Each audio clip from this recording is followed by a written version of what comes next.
Hey everybody, welcome to the Multifamily Legacy Podcast. I'm your host, Corey Peterson.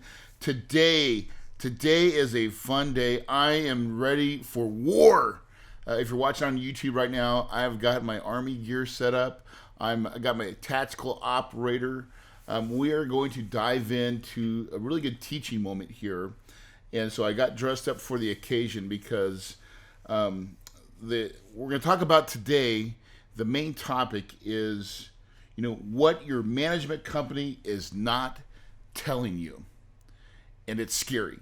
Now, before we get into this episode, though, I really want to make sure that I give out some love because you guys have been really ranking the show really high up in iTunes, and we've got a ton of reviews. And so I just want to give a shout out to my latest review from W Harvey 93. It says, tons of value. This podcast was instrumental in me getting started in multifamily, and I truly believe Corey to be an amazing mentor and friend. Highly recommend to everyone, whether seasoned or new, keep kicking butt, Corey. So thank you for that. Hey, listen, I honestly, I value that time when you, because it is not easy to get onto iTunes and leave a review. But I really do appreciate that when you guys do go out there and do it. It really makes me smile. And so thank you so much for taking the time to do that. Next, if you, we are almost done. I just finished recording the audio for my new book, Copy Your Way to Success, Standing on the Shoulder of Giants. And that will be coming out hopefully in a couple weeks. I think we've got to get some technical stuff all dialed in, but we believe it should be available on iTunes or Audible or any place where you can buy an audio book shortly, in probably a couple weeks. So be looking for that now. Now, if you're not an audio person, you like to read, you can go on to Amazon or to iTunes or any place you want to buy books online, and you can get yours there. And last thing, just for anybody that's starting out, if you're new listening and you want a place to go to kind of get plugged into our system and our stuff and become part of our tribe, I highly recommend going to kahunawealthbuilders.com, and opting into our Quick Start Workshop. This is a video series that's going to come out, and it really does tell you a lot of the process of finding deals and finding money, which I think are the two most important parts in the investing world. So thanks again for tuning in and paying attention. Really going to unpack a lot on today's show. So what your management company is not telling you, okay? It is absolutely scary in today's world how much management companies don't really care. So heads up, they don't care about you. Your management company, I don't care right now, they do not care about you. They don't. They are in a fee-based business, and they care about the money. And more importantly, they just really care about their money. So if we're just being honest, now listen, I understand that we use management companies to do the job that we probably don't want to do. And Corey doesn't want to do it either. And I don't really recommend creating a management company. However, I might be kind of in the process of doing it, but a little differently. And I'll share it with you guys as we unpack it a little bit. But the main thing I want to stress here is truly that management companies just don't give 2 cents about you. And I've went through a lot. And I thought I had a couple really good ones for a while, until I started to see cracks. And as you go on a journey with any multifamily property, every management company usually starts with their best foot forward. You get the most love, you get the most attention, and you're going to see them at their very best, whatever that is. And their very best may be poor, just so you know. But that's what you're going to get and receive. But after you've seasoned yourself with that management company a while, they tend to get lazy. And so, because here's a real fact. Management companies want to raise rents and increase income. Those two things, a lot of times they're really good at doing those two things. Hey, Corey, look at the rent growth. Look at our income growth. And the reason why, because how do management companies get paid? Well, there's no secret here. Most get paid on collected income. But my friends, that's only half of the story. That is only half of the equation to what we like to monitor, which is NOI. So there's this nasty thing called expenses. And it can be nasty, right? It can be nasty when it's not paid attention to correctly and properly. And so, because what about expenses? Does your management company really truly care about what they spend? And what I've come to realize is most of them don't. Most of them will never care. So here's a big fact, and it's a big star. Circle it, underline it, and let it stare you in and let it hit you for a minute. No one is going to care more about your property than you. Yes, my friends, it is a sad day in this world when we hire people and we pay them good money to care, but the truth is they will never care as much as you do. And so herein lies the real struggle that I think most operators are dealing with pretty much on a daily basis is how do I get them to care? Because the questions you should be asking is, are they preparing annual budgets? Because, most management companies tend to try to have the income side figured out. That's maybe the one thing that they do pretty good. And sometimes we can argue that point too. Sometimes they just suck all the way around. But sometimes when the ones that are pretty sharp, they're usually pretty sharp on getting the money. Why? Always chase the money. Always follow the money. If you really want to know how people are motivated, follow the money. They're in a management company, fee services, and they get paid on collected money. They don't get paid on, how much they spend. And so if that's the case, then we have to, as an owner-operator or an owner, you have to really pay attention to that expense category, because if you don't, you will not be profitable. Because I think we can all agree that management operations is what makes or breaks your deal.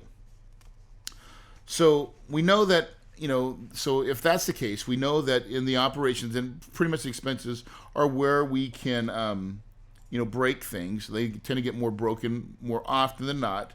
So how do you make your management company care? And so this is one of those things where you walk slowly and you carry a big stick and you smile.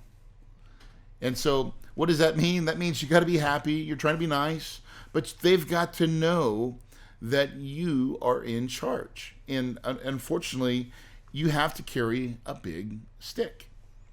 And, I would like to think that it's a little bit different, but it's usually not, because you got to hold, and I'm not saying you're going to have a stick to beat and whip people, but you've got to be able to hold people accountable. That's what I'm really saying, is you've got to let them know that you're holding them accountable. And then I'm going to actually pull back and I'm going to show you that truly your management company should be carrying out your dreams, your goals, your wishes, your plans. And that doesn't normally or shouldn't really come from a management company. But a lot of times that's what we think we're hiring a management company to do, is to come up and say, oh, Corey, we think that we could do this, this, and this, and this, and here's what we think we can do to this property, and here's how we want it. But the truth is, most of them don't. Most of them don't have vision. They're just there to fulfill a role.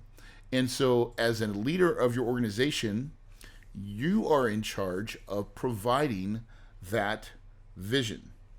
Because, how do you make them care about, attention to the details? Because I'm going to give you an example of what just happened to me. And this is actually what made me bring this to a friend of mine and make a podcast on it, is, so one of the ways, how do you make them care? Okay. One of the ways to make people care is to do some surprise visits to your property, right? Unannounced visits from the owner to the property. Now, managers and management companies, they hate this. Why do they hate it? Because you are going to see what you see. And it is the unfiltered truth of how your properties are running and who is really caring about your deals. So, for example, I just went to a property in Georgia, Columbus, Georgia. It's called UVC, University Crossings. I've talked about it on the show. And I get there and I'm doing, kind of an unannounced inspection. And I'm trying to see what I see. And as I'm going through the property, now I'm smiling and like, these are teaching, coaching moments, truly. But I'm also looking at, does the manager care? Do they really care about your prop? Do they care about the property? Because if they did, some certain little things would be done. So I'll give you an example of what I noticed as I'm walking around University Crossings and what I'm seeing. So we first just kind of give us a tour of some of the units, and the units look pretty nice. We're pretty pleased with the interior units and what's going on there. Everybody's pretty happy at this point. We're like, well, that's nice. But then we start kind of walking the building, just kind of, and you're looking for, just neglect or, like, I don't really care kind of items. And so we started noticing, I'm like, man, there's like this mildew on some of the back of the buildings and actually a little bit in the front. And, it could be easily solved with a power washing. And, it's not been done. It's probably not been done in a whole year. Like, honestly, it's probably not been done since we bought it. And I guarantee that we identified it when we first bought it. Yet here it is a year and 3 or 4 months into this deal, and it's not been addressed. And we own a power washing machine on the property. Okay, so I'm trying to figure why isn't this done? And so, but I keep walking. I'm not saying anything yet, right? And actually, I've not said anything to this manager on the property. My goal was to observe and see what I see, and take notes and mental notes and handwritten notes and really just store everything, because I have to then submit something to my management company because it's their job. And I'm not going to beat the manager up per se, but I'm going to definitely talk about if this is the level that we care. I'm not happy with it. So we keep walking, and then I started looking at some of the paint. There's a couple areas, these little bridges, or they kind of walk over a gully, and there's a big beam there, and the paint is just flaking off, like it's just bad. And again, like I'm looking at this, I'm like, gosh, I know we have this green paint. I know we have the green paint. And I'm just like, don't we have a maintenance guy here? Do we have a maintenance guy here? Yeah, oh yeah, we have a maintenance guy here. That's that's manager. Yeah, he's working over in Unit 5 or whatever. Okay. I just want to make sure. And I'm starting to get a little irritated. Actually, I'm getting irritated, and I can feel my blood pressure kind of start to rise a little bit. But I'm trying to be cool, man. I'm trying to be cool. I'm trying my best to be cool. But I'm just like, why don't we just take a scraper and scrape this damn paint? You don't even have to have a ladder. You can just scrape it and then put a fresh coat of paint on there to protect it. Because if you paint wood and you have it done right, it protects the wood. Hello? That's what paint does. And but no one cares at this property, because that would be so I'll give you an example of, this is how it get fixed, by the way, it's called a work order. So, and this is going to be my teaching, coaching moment for the manager, but also for my management company. And so I'm doing this. And so the last thing I do is I kind of walk over to the laundry room area, and I look at this, and up on top of this building, it's like one little, where the laundry room's at, it's a single story, and it's a pitched roof, but there's a bunch of rocks on top of the pitched roof. They're just sitting there. And I'm just like, I wonder how long those rocks have just been sitting on top of the roof, and no one has the gumption to remove them. It's an eyesore. And it just shows that we don't care. And yet, I just wonder how long those rocks have been up there. And so at this point, I'm getting a little ticked. I am ticked. And because these are just simple items that don't take any money per se. I mean, some paint, that's not anything expensive. Scraping, that's just elbow grease. Power washing, we already own the machine, that's elbow grease. So why is it that nobody's caring? This leads me to my real question. The real question I was asking myself as I'm walking around my property is, when is the last time a freaking representative from my management company has been to this property on the ground with a detailed report? And, I was going through my notes. I'm like, man, I've not seen a report in like a while. So I asked the manager on duty, or manager at the property, and it's been like 7 months since somebody's physically came by the property. Now I'm about into outer space at this point. I'm pissed. I'm pissed because, and I'm actually pissed at two things, right? One is, where is my management company? Right? But I just told you earlier, they don't care. I don't care how much they tell you. Like when they sign my contract, or when I signed their contract, they're talking about they come out once a quarter. Once a quarter, Corey, we come out, we do a full, inspection of the property. Someone, it's an official visit. And I'm like, that's acceptable. I mean, I'm okay with that. Once a quarter, maybe as needed, right? But this manager, and he's new to the industry, by the way. The manager at the property is new to the industry. He came from tech. And I'm okay with that if we're teaching and coaching. But we're coming to the property. This guy, and I don't even think, honestly, he knows that he's supposed to care. Because he was just like, hey, listen, my numbers are good. I'm 95% occupied. Like, his metrics were kind of working for what he was doing. He was leasing up.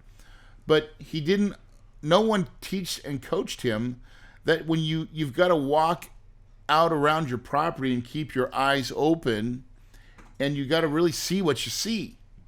And when you see things that are just not right, you create a work order.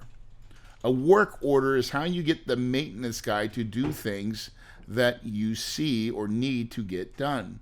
It doesn't work any other way.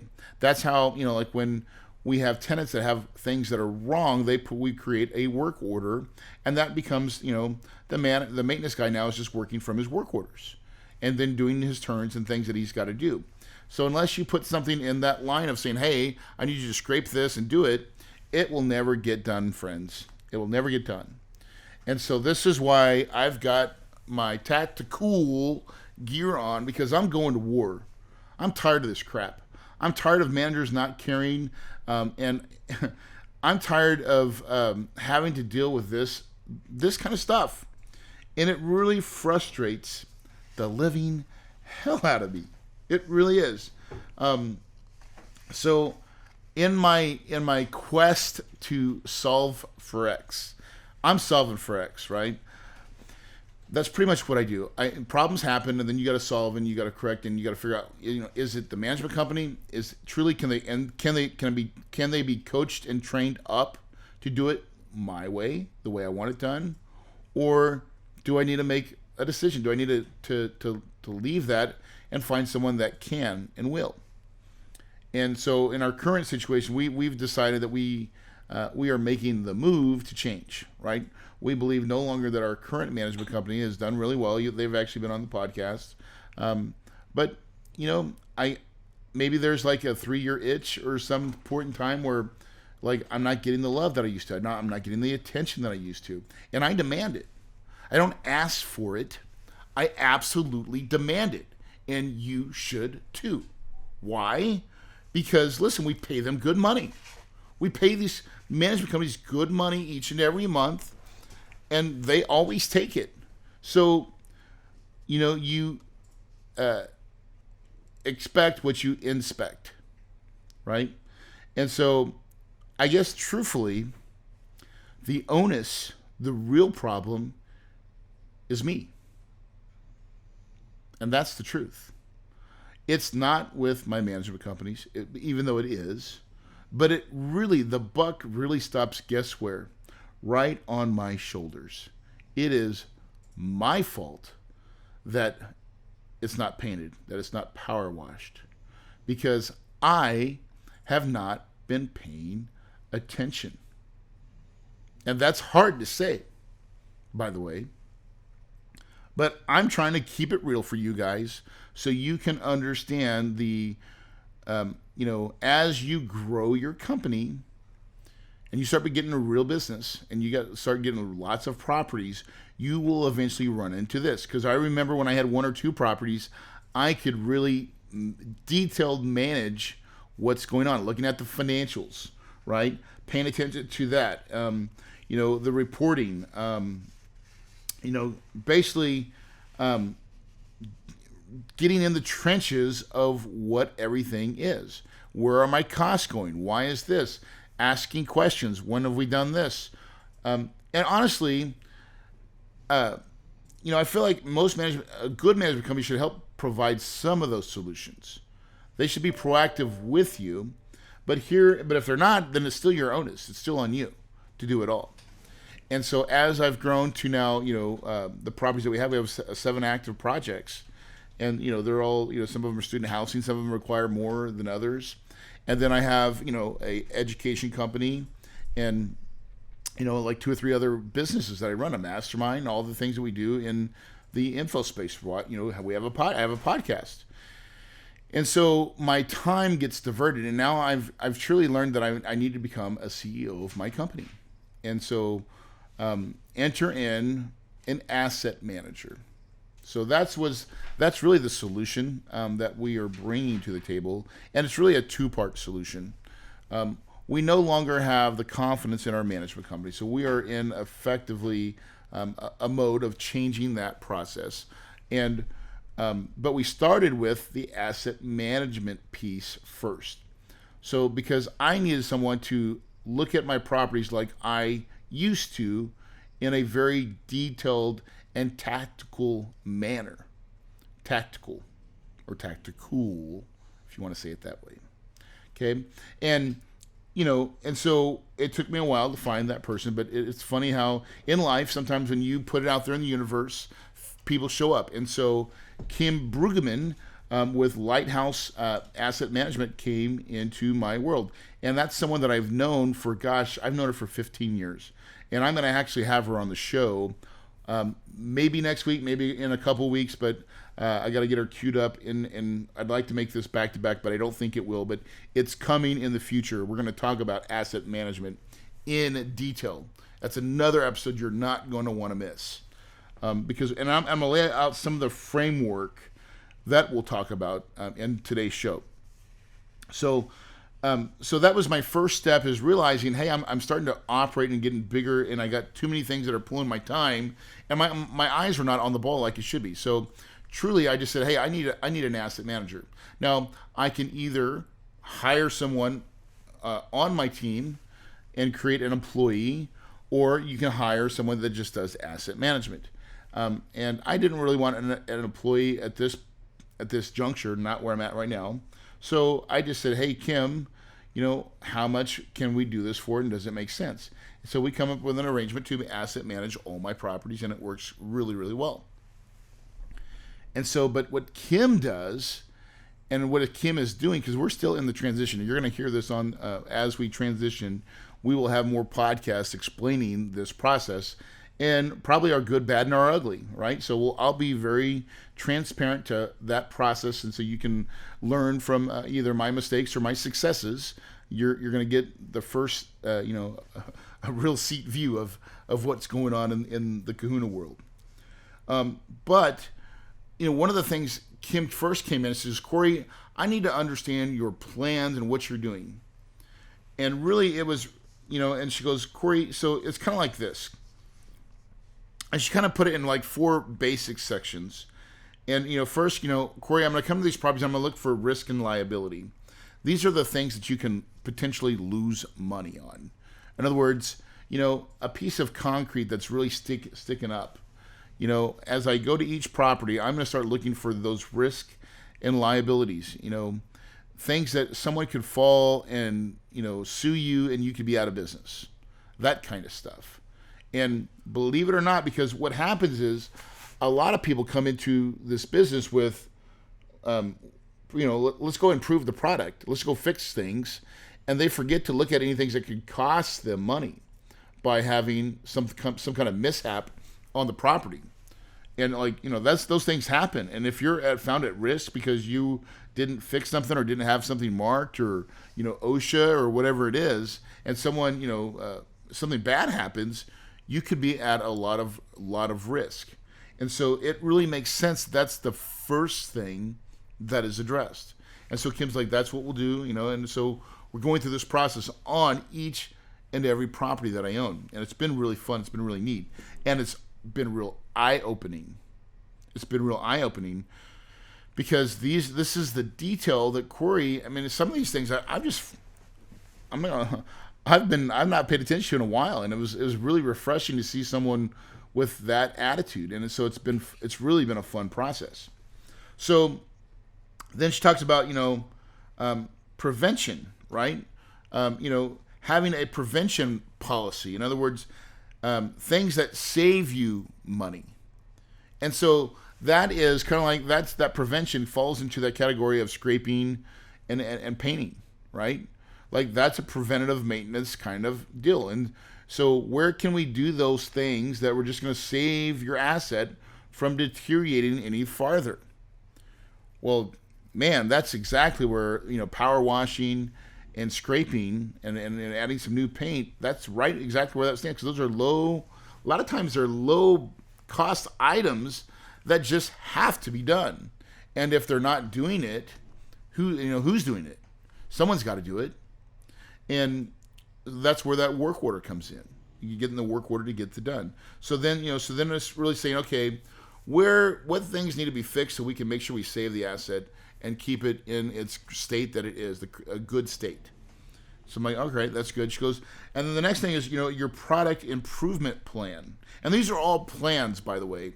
So even the prevention plan is like, hey, how often do we power wash the sidewalks? Like, that seems like trivial, but you should have a plan for it. If you don't, then you don't have a plan, and it won't get done. So your breezeways, this is places where gum and stuff kind of collect over a period of time, and they get mucky and dirty, and they look kind of unsightly if you don't have a prevention plan in place.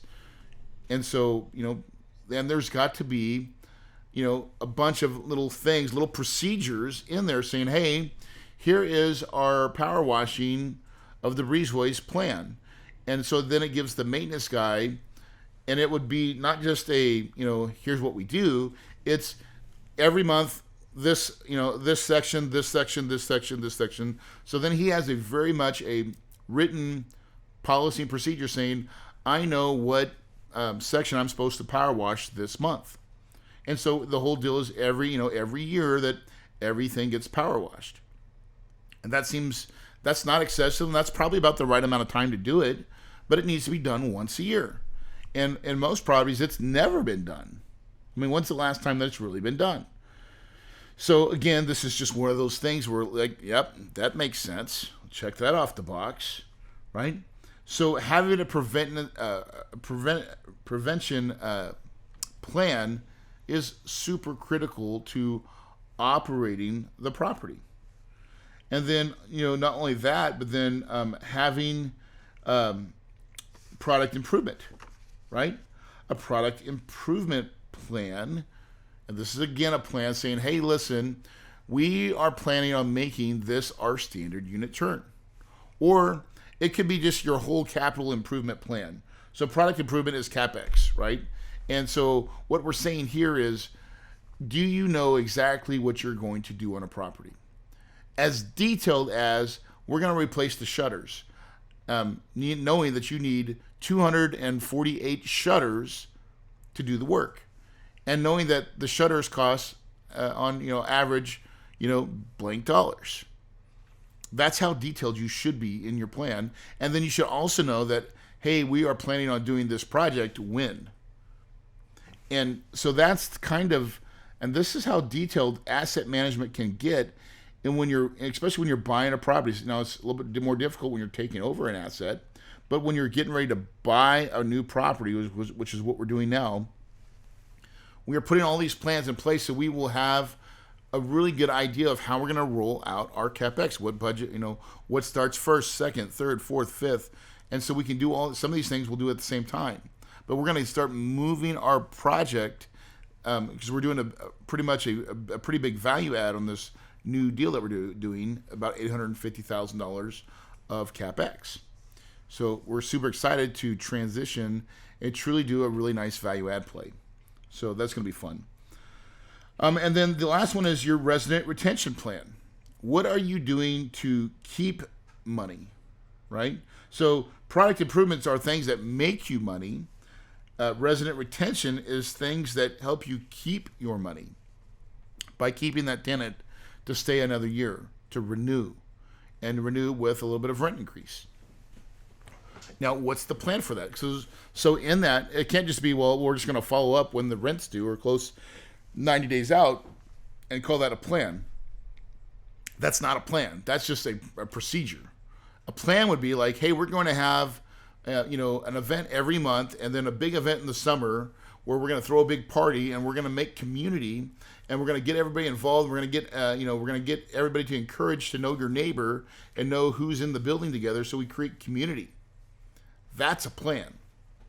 And when done right, you'll get your renewals way better than just by saying, oh, well, we're just good at following up. Now, you still want to be able to do that good job on following up 90 days out, but you can get a lot farther if you create community and you create a place where people can come and enjoy where they live. Because let's face it, this is where people live. This is not a renter that we're talking about. This is someone's home where they live. It's their home. And you've got to treat it like a home and like a neighborhood. And even though you have tenants and they have little, they're all combined and they're a lot closer together, they're neighbors. These are your neighbors. And we need to get to know our neighbors and be neighborly. That is how we build a great, loving community. And that's what we're about. We want to create nice communities that we can improve the product and create a greater sense of value, because the value is perceived. So there's kind of 4 basic things that we can do. And then really at the end of the day, you're trying to create a financial plan for your investment model that coincides with your operational plan. And a lot of these plans go in, that's where these 4 things kind of come into your operational plan that supports your financial model. It really is kind of a yin to yang. All these things work in harmony, and when one thing's out of whack, it just doesn't work. And this is honestly why so many management companies fail, is because they don't have the vision, clarity, or leadership sometimes.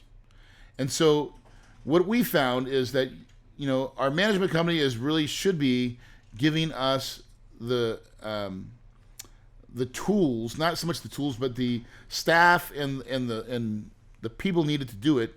We need to supply, us, meaning the owner, should supply the plan. And then really what you're asking your management company to do is to follow your plan to perfection. Now, even if you do that, now that's the best way, and that usually sometimes fails. Our option, what we've decided to do, is I've actually decided to partner with Kim and create a management company together that will do both. So I'm still hiring her as an asset manager to manage my properties, but together we're going to create a management company to basically create a way that I can get to control the product. So we can create a culture and a system and a belief to get it done the way we wanted, our way, the Kahuna way. Or actually, this is in her way. We're going to actually call it Lighthouse. So it's the Lighthouse Way, because we want to be a lighthouse for all the owners out there, that they can come and find a shelter to really get great property management, to get plans, to have an operation that works. And so I'm excited to roll it out. It won't be ready for any of our. Basically, we're going to roll it out to the people that are in my boardroom that come to my event, and offer it to the people that attend our seminars and that need a help out. We only want to do business that way. We're not going to go third party and try to find open market. We're only going to use it for the people that come into our coaching system. And I think we'll provide some really great value, some great lift. So with that said, man, this business is it's complicated, but it's the best business that I know. I mean, where else can you play Monopoly? I love playing Monopoly as a kid. I still love playing it today, but I really have understood the value of buying the red houses. I mean, the red houses are way much more funner.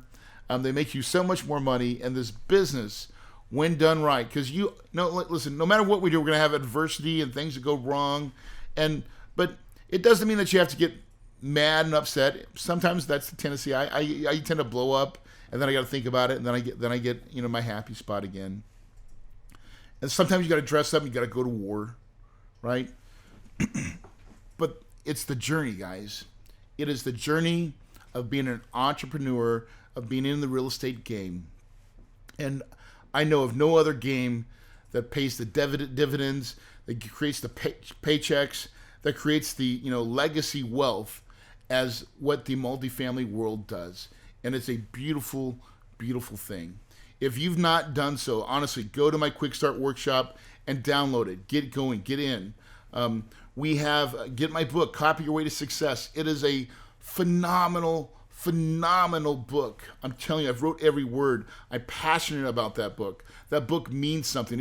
Hopefully it'll make you laugh, make you cry, and inspire you to be the best you that you possibly can. Because in this world, it takes gumption, it takes motivation, it takes strength, it takes courage, it takes passion. It takes all these things to harness your energy and to say, today I'm going to be a success. I'm going to make it my very best. I don't care what anybody says, because I know people are going to try to bring me down. They're kind of trying to ruin my thunder and rain on my parade. But not today. Today, go to war. Go and put on your best you, smile, be friendly, but make it yours and own it. Because I know in this world, right, if you believe it, you can achieve it. And your paradise is possible.